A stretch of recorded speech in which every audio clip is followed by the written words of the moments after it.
बघा काय आहे, काही लोक सध्या आता रिकामटेकडे आहेत आणि कायदा कळत नसलेली लोक आहेत. म्हणून केंद्रशासित कधी करू शकतो, ह्याला काही कंडिशन आहेत, ह्याला एक वातावरण लागतं, ह्याला एक राजकीय काहीतरी आपण म्हणतो ना, एक कुठेतरी सेन्सिटिव्हिटी लागते. हे सगळे विषय राऊत साहेबांच्या समजायच्या पलीकडचे आहेत. म्हणून त्यांनी नको त्या उंच विषयाच्या भानगडीत जाऊ नये. फडणवीस साहेब गृह खातं काय आजपासून सांभाळत नाही आहेत, अनेक वर्षांपासून ते गृह खातं सांभाळत आहेत.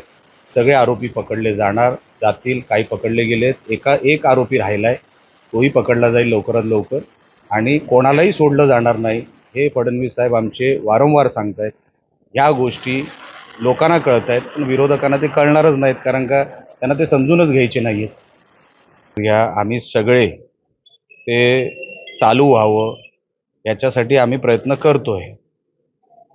आता काही लोक नेगेटिव्ह माइंडसेटनी चालतात राजकारणामध्ये, म्हणून त्यांचा पराभव झाला.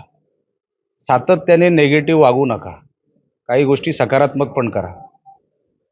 टाळं घेऊन जाण्यापेक्षा आपण नारळ कसे वाढवता येतील नवीन प्रकल्पांसाठी, ह्याच्यासाठी आपण लक्ष द्या. नेगेटिव्ह मानसिकता ठेवलीत म्हणून लोकांनी तुम्हाला घरी पाठवलं, आता तरी त्याच्यातून बाहेर निघा. हे बरोबर नाही. कुठे चुकत असेल दुरुस्त करू. ते दुरुस्त कसं होईल याच्यासाठी तुमच्या अनुभवाचे तुम्ही अनुभव जोडा. हे बंद करू, ते बंद करू, हेच केलं ना आजपर्यंत उभाटा गटाच्या लोकांनी. नवीन काय करता येईल ह्याचं काही नाही, फक्त बंद करू.